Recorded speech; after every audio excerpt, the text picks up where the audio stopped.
अस्सलाम वालेकुम। आज हमारा रियल एनालिसिस का लेक्चर 8 है। इसमें हम limit point of sequence, Bolzano Weierstrass theorem और इससे रिलेटेड कुछ एग्जांपल्स को सॉल्व करेंगे। So let's start with the basic definition of limit point of sequence. A point A is said to be limit point of sequence A N if and only if every neighborhood of A contains infinite number of points of an. In other words, A is said to be limit point of sequence an if for a given positive number epsilon, however small, we have an minus a less than epsilon for infinite many values of n. तो limit point of sequence की definition को समझने से पहले हम limit of a sequence को समझ लेते हैं कि लिमिट ऑफ सीक्वेंस क्या है। फिर उसके कंपैरिजन में हम देखेंगे कि लिमिट पॉइंट ऑफ सीक्वेंस क्या है।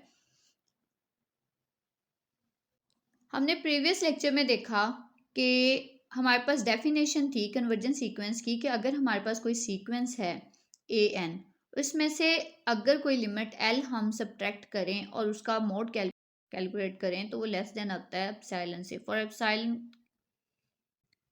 Greater than 0। अगर ये कंडीशन होल्ड करती थी फॉर एन ग्रेटर और इक्वल टू एम के लिए तो हम कहते थे कि इसकी लिमिट एग्जिस्ट करती है। और अगर किसी भी सीक्वेंस की लिमिट एग्जिस्ट करती थी तो वो कन्वर्जेंट सीक्वेंस होती थी। अब यहाँ पे एम क्या था, हमने कहा था कि हमें सीक्वेंस में ए एन में एक ऐसा एम मिल जाए जिससे बड़ी हर वैल्यू ए एन की उस पर वो एल को कन्वर्ज करे। इसको ग्राफिकली कुछ हमने इस तरह से देखा था कि अगर हम नेचुरल नंबर से एक फंक्शन लें एफ, नेचुरल नंबर से रियल नंबर पे, और सीक्वेंस जो है वो लें 1/n, 1/n सीक्वेंस। जब इसमें n की वैल्यू 1 सब्स्टिट्यूट करेंगे, यहाँ पे हम नेचुरल नंबर को रिप्रेजेंट कर देते हैं 4 अप टू सो ऑन, और यहाँ पे 1 2 और ये है 0। अब अगर मैं n की वैल्यू 1 सब्स्टिट्यूट करती हूँ तो मुझे 1 आंसर मिलेगा, और अगर इसमें 2 सब्स्टिट्यूट करें तो 1/2, अगर 3 सब्स्टिट्यूट करें तो 1/3। अब इसी तरह जब n की वैल्यू सब्स्टिट्यूट करते जाएंगे पे एक ऐसी हमें m की वैल्यू मिल जाएगी कि ये हॉरिजेंटली ये इस तरह से वैल्यू 0 को अप्रोच कर जाएगी। ये l जो है हमें एक ऐसा नंबर मिल जाएगा m पे। अब m यहाँ पे कोई एक नंबर होगा, मे बी वो n इज इक्वल टू 100 हो, मतलब ए एन इज इक्वल टू 100। उसके बाद जितने भी नंबर आएंगे उस पे वो जो वैल्यू है वो हमें एल मिलेगी, और इनका अगर ए एन के साथ उस एल का हम डिफरेंस करेंगे वो लेस देन आएगा एप्सिलॉन से। अब अगर किसी भी सीक्वेंस की लिमिट पॉइंट एग्जिस्ट करती है तो वो हमेशा यूनिक होगी। तो ये हमने लिमिट ऑफ अ सीक्वेंस का कंसेप्ट पढ़ा था, जिसमें हमने कहा था कि अगर कोई एक ऐसा एल एग्जिस्ट करता है तो वो सीक्वेंस क्या कहलाएगी, कन्वर्जेंट सीक्वेंस कहलाएगी। और अगर ये सीक्वेंस इन्फिनिटी या माइनस इन्फिनिटी को अप्रोच करे तो वो डाइवर्जेंट सीक्वेंस होगी। अब लिमिट पॉइंट अगर किसी सीक्वेंस की लिमिट एग्जिस्ट करती है तो वो हमेशा यूनिक होगी। लिमिट अगर एग्जिस्ट करती है तो वो हमेशा यूनिक होगी। अब हम देखते हैं कि लिमिट ऑफ अ सीक्वेंस क्या है। अब अगर एक और सीक्वेंस लें ए एन -1 की पावर n, तो ये रियल लाइन पे हमें कुछ इस तरह के आंसर देगी। यहाँ पे +1 ड्रा कर देते हैं, यहाँ पे -1, 4x a 1 2 3 4 5। अब अगर इस सीक्वेंस में n की वैल्यू 1 सब्स्टिट्यूट करेंगे तो ये हमें -1 आंसर करेगी। अगर इसमें 2 सब्सिट्यूट करेंगे तो ये हमें +1 आंसर करेगी। अगर 3 सब्सिट्यूट करेंगे तो ये फिर हमें -1, मतलब इवन वैल्यूज़ के लिए ये हमें +1 आंसर करेगी, ऑड वैल्यूज़ के लिए ये हमें -1 आंसर करेगी। तो ये कुछ इस तरह से लिमिट इसकी एग्जिस्ट करेगी। हमें कोई ऐसा पॉइंट नहीं मिलेगा, कोई ऐसा एम नहीं मिलेगा जिससे बड़ी हर वैल्यू के लिए हमें या तो -1 आंसर मिले या हमें 1 आंसर मिले। तो इसलिए इसकी लिमिट एग्जिस्ट नहीं करती। और हमने कहा था कि ये जो सीक्वेंस है इसमें हमें कोई एक ऐसा एल नहीं मिलता, कि एक यूनिक वैल्यू नहीं मिलती जिसके बाद आने वाली सारी वैल्यू पे हमें वही आंसर मिले। तो इसकी जो सीक्वेंस है, इस सीक्वेंस की लिमिट एग्जिस्ट नहीं करती और ये सीक्वेंस कन्वर्जेंट सीक्वेंस नहीं है। मतलब इसमें या तो हमें -1 आंसर मिल रहा है या हमें +1 आंसर मिल रहा है। कोई एक ऐसा एल नहीं है, मतलब या हमें 1 मिल जाए या हमें -1 मिल जाए। हमने कहा कि ये सीक्वेंस जो है इसमें कोई भी हमें एल नहीं मिलता, ये लिमिट नहीं है।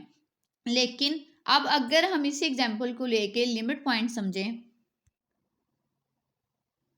यहाँ पे मैं एक रियल लाइन ड्रा करती हूँ, 0 +1 और -1। अब अगर n की वैल्यू इवन सब्सिट्यूट करेंगे तो हमें n +1 आंसर मिलेगा। मतलब an पे an इज इक्वल टू, मतलब a2 पे हमें 1 आंसर मिलेगा, a1 पे -1, a3 पे हमें -1 आंसर मिलेगा, a4 पे हमें +1। इसी तरह a5 मैं यहाँ पे राइट कर रही हूँ, a5, a7, यहाँ पे आएगा a6, a8, मतलब जितनी यहाँ पे इनफाइनाइट मैनी वैल्यूज होंगी जिस पे हमें 1 आंसर मिल रहा है, और यहाँ पे इनफाइनाइट मैनी वैल्यूज होंगी जिस पे हमें -1 आंसर मिल रहा है।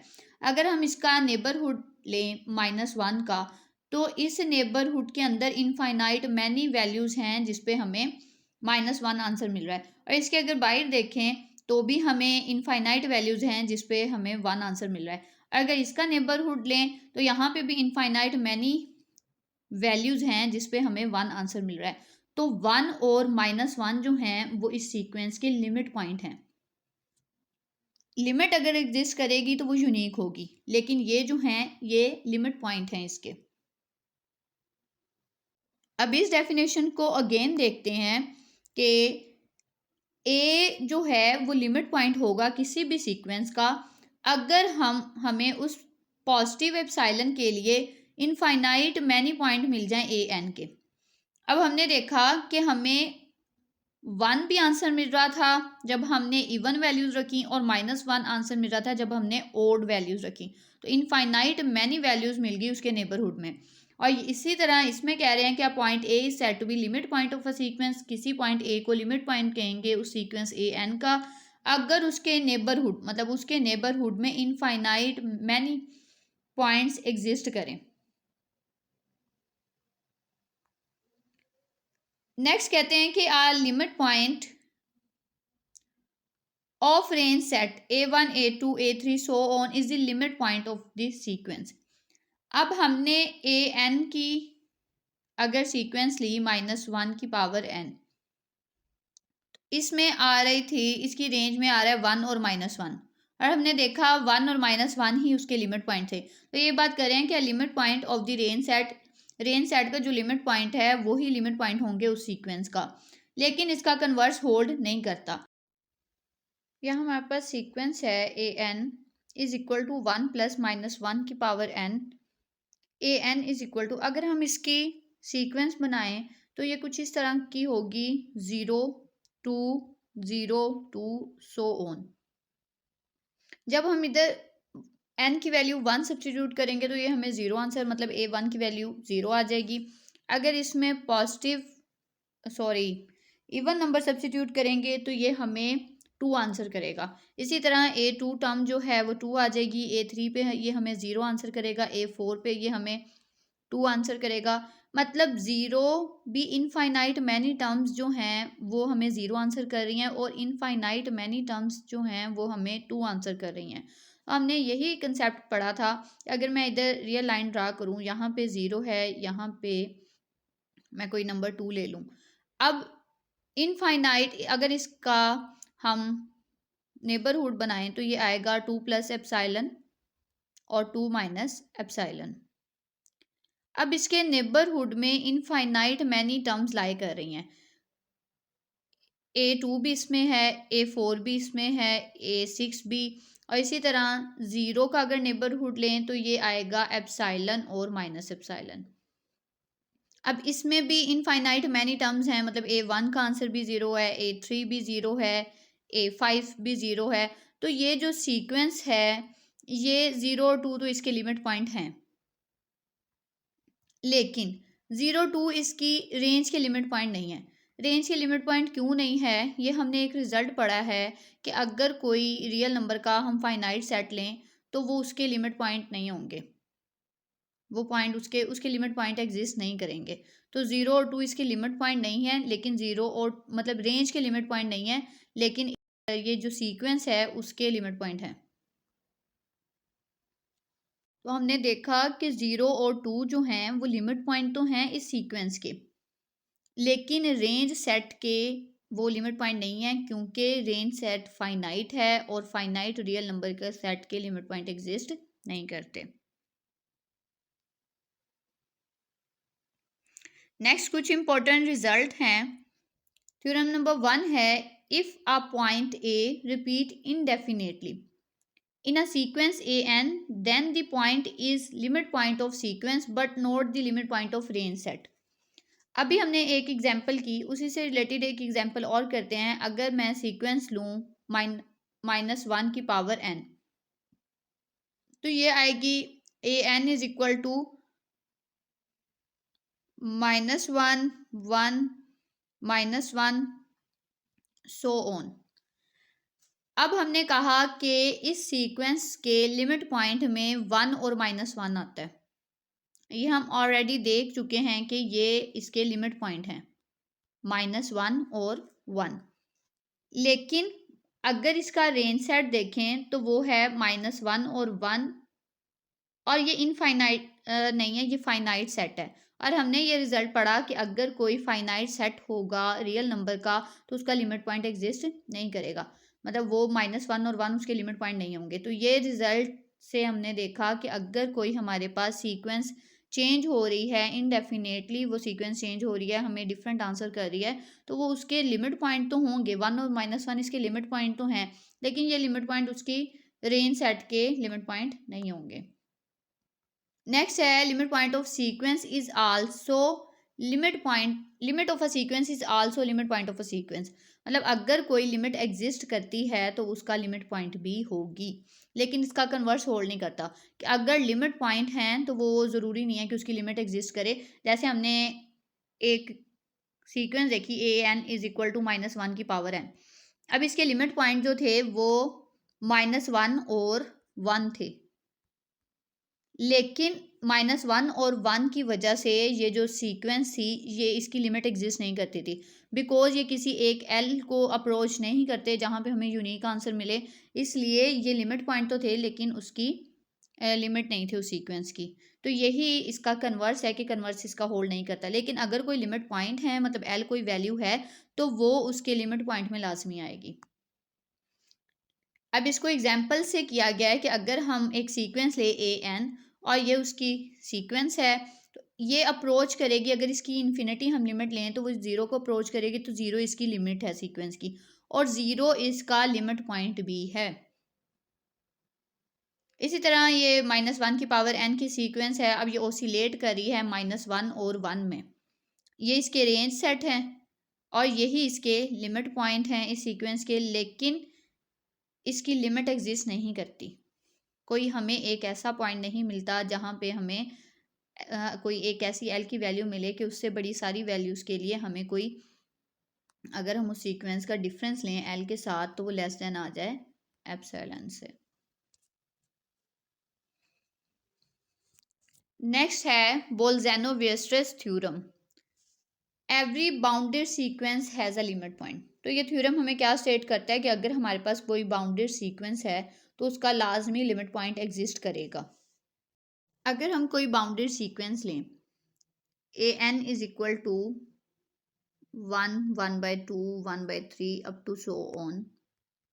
अब ये एक बाउंडेड सीक्वेंस है, इसकी अपर बाउंड 1 है और इसकी लोअर बाउंड जो है अपर बाउंड इसकी 1 है और इसकी लोअर बाउंड है 0 और ये सीक्वेंस है, बाउंडेड सीक्वेंस है, तो इसकी लिमिट एक एग्जिस्ट करती है। तो यही बात कर रहे हैं कि हर बाउंडेड सीक्वेंस की लिमिट लिमिट पॉइंट एग्जिस्ट करता है, तो हर बाउंडेड सीक्वेंस का एक लिमिट पॉइंट एग्जिस्ट करेगा। नेक्स्ट है every bounded sequence with a unique limit point is convergent, और हर बाउंडेड सीक्वेंस जिसका लिमिट पॉइंट यूनिक होगा वो क्या कहलाएगी, कन्वर्जेंट सीक्वेंस कहलाएगी। A N is equal to -1 की पावर n, इसका लिमिट पॉइंट जो थे वो थे -1 और 1। अब ये यूनिक नहीं है, अगर ये कोई एक यूनिक नंबर होता तो वो कन्वर्जेंट होती। तो हमने ये देखा कि ये जो सीक्वेंस थी ये कन्वर्जेंट सीक्वेंस नहीं थी, बिकॉज यहाँ पे इसके रेंज सेट में हमें -1 और 1 मिल रहे हैं। अगर कोई एक पॉइंट मिलता तो हम कहते, मतलब यूनिक पॉइंट मिलता तो हम कहते कि ये जो सीक्वेंस है वो कन्वर्ज कर रही है। अगर हमें किसी बाउंडेड सीक्वेंस में यूनिक लिमिट मिलेगी तो वो कन्वर्जेंट सीक्वेंस होगी। नेक्स्ट है स्क्वीज थ्योरम और sandwich theorem. Let limit n approaches to infinity a n is equal to l, limit n approaches to infinity c n is equal to l। अब दो sequences लिए हैं जिनकी limit approach कर रही है l को। If a n less than और इक्वल टू b n और b n लेस और equal to c n, then limit n approaches to infinity b n is equal to l।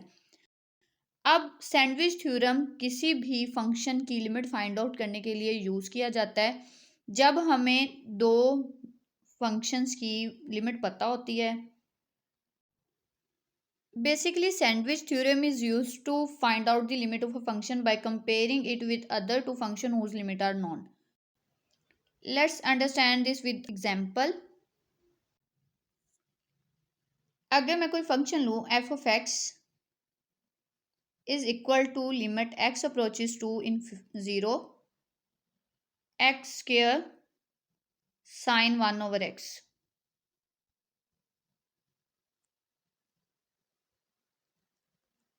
अब ये मैंने फंक्शन फाइंड आउट करना है। अब मुझे पता है कि साइन 1 ओवर एक्स ऑसिलेट करता है 1 और -1 के दरमियान, मतलब इसकी रेंज जो है वो -1 और 1 है। ये मैं राइट कर देती हूँ, रेंज क्या है साइन एक्स की, -1 और 1। अब ये इनइक्वालिटी हमने बना ली। अब इस फंक्शन को हमने बनाना है एक्स स्क्वायर से मल्टीप्लाई जब हम इससे करेंगे तो एक्स स्क्वायर लेस और equal to X square sine 1 over X less और इक्वल टू एक्स स्क्वायर। अब अगर हम इस पे limit X approaches to infinity apply करें तो ये एक्स स्क्वायर भी 0 को अप्रोच करेगा, ये भी 0 को अप्रोच करेगा। इसका मतलब है limit X square sine 1 over X also approaches to 0। तो हमने देखा कि अगर हमारे पास कोई फंक्शन लेफ्ट साइड पे है और वो किसी एक ख़ास लिमिट एल को अप्रोच कर रहा है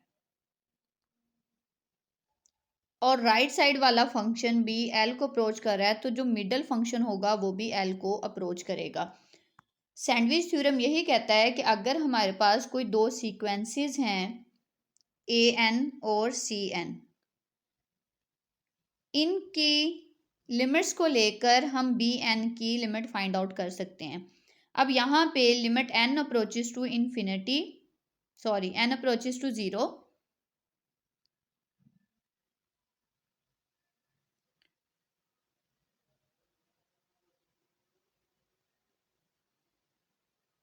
limit N approaches to 0 X square sine 1 over X is equal to 0। अब इसको हमने बाय सैंडविच थ्योरम प्रूफ कर लिया।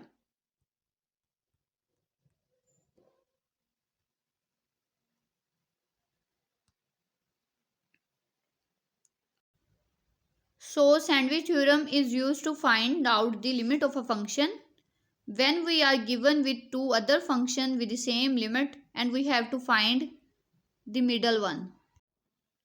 तो सैंडविच थ्योरम किसी भी फंक्शन की लिमिट फाइंड आउट करने के लिए इस्तेमाल किया जाता है जब दो फंक्शन हमें गिवन, उनकी लिमिट हमें गिवन हो और उसको हम थर्ड फंक्शन से कंपेयर करके मिडल फंक्शन की लिमिट फाइंड आउट कर सकते हैं। नेक्स्ट कुछ थ्योरम है, if limit n approaches to infinity a n is equal to a और limit n approaches to infinity b n is equal to b, then अगर हम इन दोनों सीक्वेंस का सम करें और उस पर लिमिट अप्लाई करें तो वो a प्लस बी के इक्वल आएगी। इसी तरह इनकी सब्ट्रैक्शन a माइनस बी के इक्वल होगी और इनकी प्रोडक्ट a b के इक्वल आएगी। So sum of limit of sequence is equal to the sum of their limits. अब इसको किसी एक एग्जाम्पल से समझ लेते हैं कि अगर कोई एक सीक्वेंस है a n is equal to 1/n और बी एन एक सीक्वेंस है 2/n। अब अगर ए एन पे limit n approaches to infinity apply करें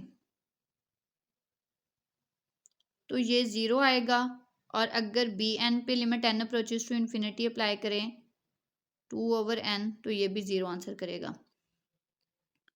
अगर इन दोनों को A N plus B N को ऐड किया जाए, A N plus B N को ऐड किया जाए और इस पे लिमिट अप्लाई की जाए तो ये होगा 3/n, तो ये भी 0 आंसर करेगा, ये भी 0 आंसर करेगा। इसका मतलब है कि सम ऑफ सीक्वेंस और इस पे लिमिट अप्लाई करें तो वो उसकी लिमिट के सम के इक्वल आता है। इसी तरह सब्ट्रैक्शन है और प्रोडक्ट ऑफ सीक्वेंस पे अगर हम लिमिट अप्लाई करें तो वो उसकी लिमिट के प्रोडक्ट के इक्वल आता है। इसी तरह कोशेंट है, लेकिन इस पे कंडीशन है कि जो बी एन है वो नॉट इक्वल टू 0 होना चाहिए, डिनोमिनेटर 0 होना चाहिए। इस तरह ए एन अगर कोई हमारे पास सीक्वेंस है, अगर हम उस पर लिमिट अप्लाई करें और इसका स्केयर हो ए एन स्केयर, इस पर हम लिमिट अप्लाई करें तो वो ए स्केयर के इक्वल आएगी। इसी तरह अगर कोई लिमिट है n approaches to infinity square root a n तो वो स्केयर रूट ए के इक्वल होगी और absolute value of a n limit N approaches to infinity is equal to absolute value of its limit.